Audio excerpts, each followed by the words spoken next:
ಸಖತ್ ಖಾರ ಬಣ್ಣ ಮತ್ತು ರುಚಿ ಆಚಿ ಚಿಲ್ಲಿ ಪೌಡರ್.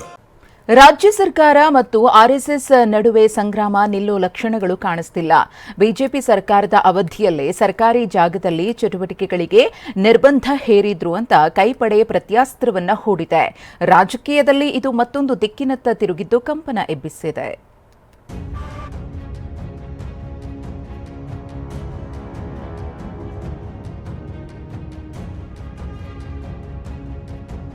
ರಾಜ್ಯ ಸರ್ಕಾರ ಮತ್ತು ಸಂಘ ಪರಿವಾರದ ನಡುವೆ ಸಂಘರ್ಷ ತಾರಕಕ್ಕೇರಿದೆ. ಸರ್ಕಾರಿ ಜಾಗಗಳಲ್ಲಿ ಯಾವುದೇ ಖಾಸಗಿ ಸಂಘಟನೆಗಳು ಚಟುವಟಿಕೆ ನಡೆಸಲು ಪೂರ್ವಾನುಮತಿ ಕಡ್ಡಾಯ ಎಂಬ ಆದೇಶ ಈಗಾಗಲೇ ಹೊರಬಿದ್ದಿದೆ. ಪರೋಕ್ಷವಾಗಿ ಆರ್ಎಸ್ಎಸ್ಗೆ ಕಡಿವಾಣ ಹಾಕುವ ಉದ್ದೇಶ ಇದಾಗಿದೆ. ಇದರ ವಿರುದ್ಧ ಬಿಜೆಪಿ ಮತ್ತು ಆರ್ಎಸ್ಎಸ್ ತಿರುಗಿ ಬಿದ್ದಿವೆ. ಆದ್ರೀಗ ಈ ಆದೇಶ ನಮ್ಮದಲ್ಲ, ಹಿಂದೆ ಜಗದೀಶ್ ಶೆಟ್ಟರ್ ಸರ್ಕಾರದ್ದು ಅಂತ ಕೈ ನಾಯಕರು ಪ್ರತ್ಯಸ್ತ್ರ ಬಿಟ್ಟಿದ್ದಾರೆ. ಖುದ್ದು ಸಿಎಂ ಸಿದ್ದರಾಮಯ್ಯ ಅವರೇ ಶೆಟ್ಟರ್ ರತ್ತ ಬೊಟ್ಟು ಮಾಡಿದ್ದಾರೆ. ಜಾಗಗಳಲ್ಲಿ ಚಟುವಟಿಕೆಗಳನ್ನು ಮಾಡಿದ್ರೆ ಅದನ್ನ ನಿಷೇಧಿಸಬೇಕು ಅಂತ ಹೇಳಿ ಕಾನೂನು ಸುತ್ತೋಲೆಗೊಳಿಸಿದ್ದಾರೆ. ಯಾರು ಹೊರಡಿಸಿದವರು? ಮಿಸ್ಟರ್ ಜಗದೀಶ್ ಶೆಟ್ಟರ್. ಯಾವುದೇ ಆರ್ಗನೈಸೇಷನ್, ಎನಿ ಆರ್ಗನೈಸೇಷನ್ ಸಾರ್ವಜನಿಕ ಜಾಗಗಳಲ್ಲಿ ಮಾಡಬಾರದು. ನಾವು ಮಾಡಿದ್ರೆ ಅದಕ್ಕೆ ಬಣ್ಣ ಕಟ್ಟೋದು, ಜಾತಿ ಬಣ್ಣ ಕಟ್ಟೋದು.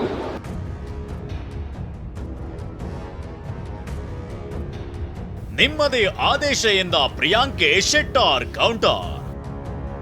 ಸಚಿವ ಪ್ರಿಯಾಂಕ್ ಖರ್ಗೆ ಕೂಡ ಜಗದೀಶ್ ಶೆಟ್ಟರ್ ಕಾಲದಲ್ಲಿ ಹೊರಡಿಸಲಾಗಿದ್ದ ಆದೇಶ ಅಂತೇಳಿದ್ದು, ಇದಕ್ಕೆ ಕೆರಳಿರೋ ಸಂಸದ ಜಗದೀಶ್ ಶೆಟ್ಟರ್ ಅದು ಕ್ಯಾಬಿನೆಟ್ ಆದೇಶವಲ್ಲ, ಶಿಕ್ಷಣ ಇಲಾಖೆಯ ವಿವರಣೆ ಅಂತ ತಿವಿದಿದ್ದಾರೆ. ಜಗದೀಶ್ ಶೆಟ್ಟರ್ ಅವರು ಅವಾಗ ಮುಖ್ಯಮಂತ್ರಿಗಳಿದ್ರು, ಅವ್ರ ಆದೇಶ ಹೊರಡಿಸಿರೋದು. ಅದು ಆದೇಶ ಅಲ್ರಿ, ಇದು ಶಿಕ್ಷಣ ಇಲಾಖೆಗೆ ಒಂದು ಸಂಸ್ಥೆಯವರು ಪರ್ಮಿಷನ್ ಕೇಳಿದಾಗ ಅದು ರೆಫರ್ ಮಾಡಿದಂತ ಅರ್ಜಿಗಳಿಗೆ ಕೊಟ್ಟಂತ ಒಂದು ವಿವರಣೆ. ಮುಖ್ಯಮಂತ್ರಿಗಳಂದ್ರೆ ಬರೇ ಫೈನಾನ್ಸ್ ಡಿಪಾರ್ಟ್ಮೆಂಟ್ ಅಷ್ಟೇನಾ ಅವ್ರದ್ದು? ಏನ್ ಅದು ಬಾಲಿಶ ಹೇಳಿಕೆ ಅದು? ನವೆಂಬರ್ 2ರಂದು ಚಿತ್ತಾಪುರದಲ್ಲಿ ಪಥ ಸಂಚಲನಕ್ಕೆ ಆರ್ಎಸ್ಎಸ್ ಪ್ಲಾನ್. ಹೈಕೋರ್ಟ್ ಕದ ತಟ್ಟಿ ಮತ್ತೆ ಅರ್ಜಿ ಸಲ್ಲಿಸಲು ಅನುಮತಿ ಪಡ್ಕೊಂಡಿರೋ ಆರ್ಎಸ್ಎಸ್ ಪ್ರಿಯಾಂಕ್ ಖರ್ಗೆ ಕ್ಷೇತ್ರ ಚಿತ್ತಾಪುರದಲ್ಲಿ ನವೆಂಬರ್ 2ರಂದು ಆರ್ಎಸ್ಎಸ್ ಬೃಹತ್ ಪಥಸಂಚಲನಕ್ಕೆ ಪ್ಲಾನ್ ಮಾಡಿದೆ. ಈಗಾಗಲೇ ಮತ್ತೊಮ್ಮೆ ಅರ್ಜಿ ಹಾಕಿದ್ದು ಕರ್ನಾಟಕದ ಚಿತ್ತಾಪುರದತ್ತ ಎಂಬ ಪೋಸ್ಟರ್ ವೈರಲ್ ಮಾಡಿದೆ. ಅನುಮತಿ ಕೊಡಬೇಕೋ ಬೇಡವೋ ಜಿಲ್ಲಾಡಳಿತ ನಿರ್ಧರಿಸುತ್ತೆ ಅಂತ ಪ್ರಿಯಾಂಕ್ ಹೇಳಿದ್ದಾರೆ. ಚಿತ್ತಾಪುರದಲ್ಲೇ ಚಿತ್ರ ವಿಚಿತ್ರವಾದಂತ ಕ್ರಮಗಳು ಬರ್ತಾವಲ್ಲ. ಕಲಬುರಗಿಗೆ ಸ್ವಾಗತ, ಇದೇನು ಮೊದಲೇ ಸರಿ ಮಾಡ್ತಾ ಇಲ್ಲ ಅಲ್ಲ. ಸರ್ಕಾರಕ್ಕೆ ಸೆಡ್ಡು ಹೊಡೆದು ಸರ್ಕಾರಿ ನೌಕರರು ಆರ್ಎಸ್ಎಸ್ ಪಥ ಸಂಚಲನದಲ್ಲಿ ಭಾಗಿ.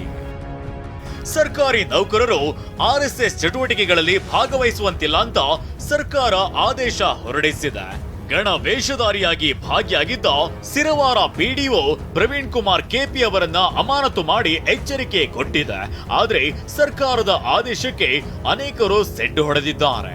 ಸೇಡಂ ತಾಲೂಕಿನ ಆಡಳಿತ ವೈದ್ಯಾಧಿಕಾರಿ ಡಾಕ್ಟರ್ ನಾಗರಾಜ್ ಮನ್ನೆ ಅನ್ನೋರು ಪಥ ಸಂಚಲನದಲ್ಲಿ ಭಾಗಿಯಾಗಿದ್ರು.